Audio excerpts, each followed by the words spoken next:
السلام علیکم every one. سو آج ہم بات کریں گے تھائرائڈ کینسر کی. تو تھائرائڈ آپ کی باڈی میں ایک گلینڈ ہے جو آپ کی گردن میں پایا جاتا ہے. یعنی کہ اگر آپ اپنی گردن کو ہاتھ لگائیں تو یہ جو آپ کو ایک کارٹیلیج محسوس ہو رہی ہے, ایک ہڈی یہاں پر محسوس ہو رہی ہے, اس کے بالکل نیچے تھائرائڈ گلینڈ ہوتا ہے.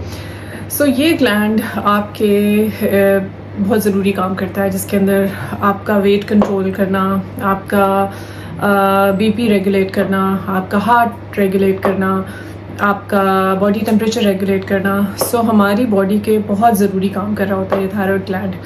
اور اگر اس کا فنکشن اوپر نیچے ہو جائے تو اوبویسلی یہ کافی سارے پرابلمس دے سکتا ہے.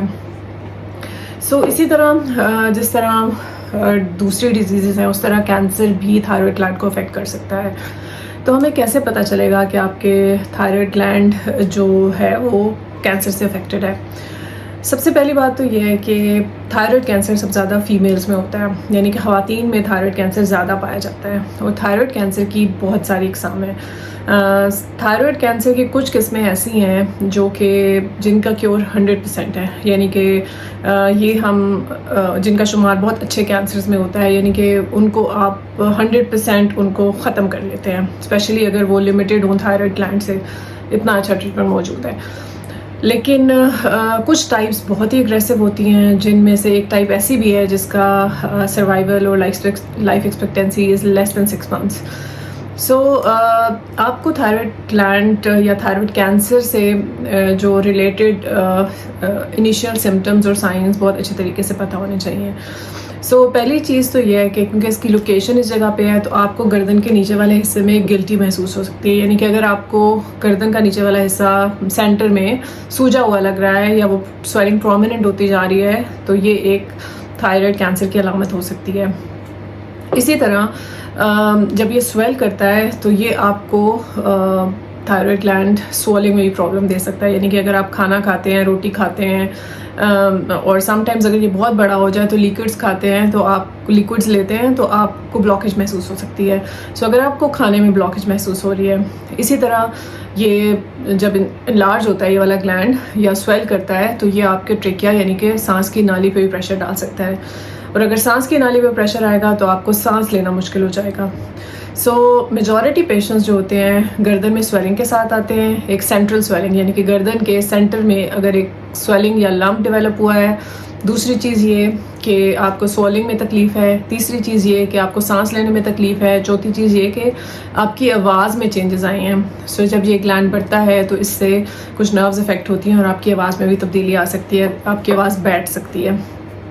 اس کے علاوہ گردن کے سائڈوں میں بھی گلٹیاں بن سکتی ہیں. اگر خدا نخواستہ اگر آپ نے کینسر کو اگنور کیا ہے تو یہ اسپریڈ کرنے کی صلاحیت رکھتا ہے اور گردن میں سائڈوں پہ گلٹیاں بنا دیتا ہے. سو دوبارہ سے میں بتاؤں گی کہ اگر there is a lump in the centre of the neck, دوسرا سائڈس آف دا نیک, تیسرا اگر وہ سویلنگ تیزی سے بڑھتی جا رہی ہے, چوتھی بات یہ کہ اگر سویلنگ آپ کو کھانے میں تکلیف دے رہی ہے یا سانس میں تکلیف دے رہی ہے, اگلی بات یہ کہ اگر سویلنگ کی وجہ سے آپ کی آواز میں تبدیلی آ گئی ہے, تو یہ سارے signs and symptom thyroid cancer کے ہو سکتے ہیں.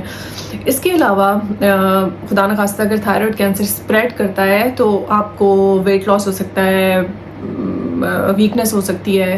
سو ان شارٹ کسی بھی کینسر کے اسپریڈ سے ریلیٹڈ جو سائنس اینڈ سمٹمز ہوتے ہیں وہ آپ کو ہو سکتے ہیں. ویٹ لاس, فٹیگ, باڈی پینز, بون پینز, کھانسی, اس طرح کی پرابلمس. سو لیکن آپ کو ارلی سائنس اینڈ سمٹمس پتہ ہونے چاہیے تاکہ میٹاسٹیسائز کرنے کی یا پھیلنے کی نوبت نہ آئے اور ہم اس کو ارلی ڈائگنوز کر لیں. سو ہم اس کو یعنی کہ اگر ہمارے پاس کوئی پیشنٹ آتا ہے اور وہ کہتا ہے کہ میرے گردن میں مجھے ایک لمپ فیل ہو رہا ہے سینٹر میں, دوسرا یا گردن کے سائڈز میں کوئی گلٹی فیل ہو رہی ہے, یا ان کو لگے کہ یہ سویلنگ بہت پرومیننٹ ہو گئی ہے, پہلے یہ بہت چھوٹی سی تھی ابھی تیزی سے بڑھنا شروع ہو گئی ہے, یا میری آواز میں تبدیلی آ رہی ہے, پہلے یہ سویلنگ مجھے کچھ نہیں کہتی تھی اب میرے کھانے میں رکاوٹ دے رہی ہے یا پھر سانس میں رکاوٹ دے رہی ہے. سو ہمارے لوگ اس سویلنگ کو بہت اچھے طریقے سے واقف ہیں. وہ اس کو گلرڈ بولتے ہیں یا گوائٹر بولتے ہیں. سو گوائٹر ایک بینائن کنڈیشن ہوتی ہے, یعنی کہ آپ کا تھائرائڈ انلارج ہو گیا ہے جس کی بہت ساری ریزنز ہو سکتی ہیں, جس میں iodine deficiency can be one of the reasons. لیکن جس وجہ سے وہ لوگوں میں یہ کانسیپٹ ہے کہ اگر یہ گلڑ بنا ہے یا گوائٹر بنا ہے تو یہ جنرلی پرابلمٹک نہیں ہوتا, یہ بینائن کنڈیشن ہے, یہ کینسر نہیں ہوتا. تو ہمارے پاس زیادہ تر پیشنٹس جو آتے ہیں وہ گوائٹر کے ساتھ آتے ہیں, یعنی کہ نیک سویلنگ کے ساتھ آتے ہیں, اور وہ تب آتے ہیں جب وہ اتنا بڑا ہو چکا ہوتا ہے کہ ان کو سانس میں پرابلم دینے لگتا ہے, سوالنگ میں پرابلم دینے لگتا ہے, اور سم ٹائمز ان کا نیک کا جو کالر ہے وہ ٹائٹ ہونا شروع ہو جاتا ہے کہ ہاں اب تو یہ پرومیننٹ ہو گئی ہے اور کاسمیٹکلی بھی بری لگ رہی ہے, تب لوگ ہمارے پاس آتے ہیں. تو ہم اس کو کیسے اپروچ کرتے ہیں؟ سو آبویسلی سب سے پہلے تو ہم تھائرائڈ کا الٹرا ساؤنڈ کراتے ہیں. الٹرا ساؤنڈ تھائرائڈ ہمیں بتا دیتا ہے کہ تھائرائڈ میں نوڈیولز ہیں, کس طرح کے نوڈیولز ہیں, کینسر سے ریلیٹڈ نوڈیولز ہیں یا پھر بینائن نوڈیولز ہیں. اگر کینسر سے ریلیٹڈ نوڈیولز ہوتے ہیں تو پھر ہم ان کا نیکسٹ جو ٹیسٹ ہوتا ہے وہ FNAC کا ٹیسٹ ہوتا ہے, یعنی کہ ایک اسمال نیڈل ٹیسٹ ہوتا ہے جس کو ہم FNAC بولتے ہیں. ریممبر تھائرائڈ کے پیشنٹس کے اندر ہم زیادہ تر بایوپسی نہیں سجیسٹ کرتے. بایوپسی اور FNAC میں ڈفرینس ہوتا ہے. بایوپسی ایک بڑی نیڈل والا ٹیسٹ ہوتا ہے, FNAC ایک چھوٹی نیڈل والا ٹیسٹ ہوتا ہے, اور اس کے اندر FNAC میں کچھ سیلز یا پانی لیا جاتا ہے, بایوپسی میں ٹکڑا لیا جاتا ہے. تو تھائرائڈ کے پیشنٹس کے اندر ہم بایوپسی نہیں کرتے. تھائرائڈ کے پیشنٹس کے اندر ہم FNAC کرتے ہیں, یعنی کہ کچھ سیلز لیتے ہیں یا پھر کچھ پانی لیتے ہیں اور ان کو لیب میں مائکروسکوپ کے نیچے اسٹڈی کیا جاتا ہے اور بتایا جاتا ہے کہ اس میں کینسر ہے کہ نہیں ہے. تو اگر اس میں کینسر کا شک ظاہر ہوتا ہے یا کینسر انڈیکیٹ ہوتا ہے تو پھر ENT سرجن یا پھر جنرل سرجن یا پھر تھائرائڈ سرجن آپ کو سرجری سجیسٹ کرتا ہے. سو پہلا ٹریٹمنٹ اور موسٹ امپورٹنٹ ٹریٹمنٹ جو تھائرائڈ کسی بھی تھائرائڈ کینسر میں ہوتا ہے وہ سرجری ہوتا ہے. سو سرجری میں وہ تھائرائڈ کا پارٹ ریموو کرتے ہیں یا پورا تھائرائڈ ریموو کرتے ہیں, ڈپینڈنگ کہ نوڈیول کتنا بڑا ہے اور وہ کیا سمٹمس دے رہا ہے. سو تھائرائڈ کو ریموو کر دیا جاتا ہے. اس کے بعد ڈیٹیل رپورٹ جب آتی ہے تو اس میں ہم دیکھتے ہیں کہ کیسی رپورٹ آئی ہے, کس قسم کا کینسر ہے, اور اس مریض کو آگے کچھ ٹریٹمنٹ دینے کی ضرورت ہے کہ نہیں ہے. سو ایسے مریض جن کا کینسر بہت چھوٹا ہوتا ہے یا تھائرائڈ تک ہی محدود ہوتا ہے تو ان پیشنٹس کو بعض اوقات کسی ٹریٹمنٹ کی بھی ضرورت نہیں ہوتی سرجری کے بعد. اور ایسے پیشنٹس جن کا تھائرائڈ کینسر ایڈوانسڈ ہوتا ہے یا گردن میں لمف نوڈز بنے ہوتے ہیں, غدود انلارج ہوئے ہوتے ہیں اور بایوپسی رپورٹ ہمیں لگتا ہے کہ اگریسو ہے, اور تو ایسے پیشنٹس کو ہم ریڈیشن ٹریٹمنٹ ریکمینڈ کرتے ہیں. ریڈیشن ٹریٹمنٹ یا تو ایکسٹرنل بیم ریڈیو تھراپی ہو سکتی ہے, یعنی کہ ایسی ریڈیشن جو مشین کے ذریعے دی جاتی ہے, اور دوسرا ریڈیشن ٹریٹمنٹ جو تھائرائڈ میں بہت کامنلی یوز کیا جاتا ہے وہ ریڈیو ایکٹیو آیوڈین کا ہوتا ہے. سو ریڈیو ایکٹیو آیوڈین آپ کی نیوکلیئر فزیشین آپ کو دیتا ہے یہ والا ٹریٹمنٹ, اور اس میں کچھ ڈراپس پلائے جاتے ہیں اور وہ ڈراپس جو ہیں وہ آپ کی باڈی میں ابزارب ہوتے ہیں اور جو بھی کینسر ریلیٹڈ سیلز ہوتے ہیں ان کو ختم کر دیتے ہیں ریڈیشن ایمٹ کر کے. سو ریڈیو ایکٹیو آیوڈین کے آپ کو ملٹیپل سیشنز ریکوائر ہو سکتے ہیں, اور یہ treatment dedicated nuclear physician specialist کرتے ہیں جن کو تھائرائڈ کینسر میں کے ٹریٹمنٹ میں جو اسپیشلائز کرتے ہیں.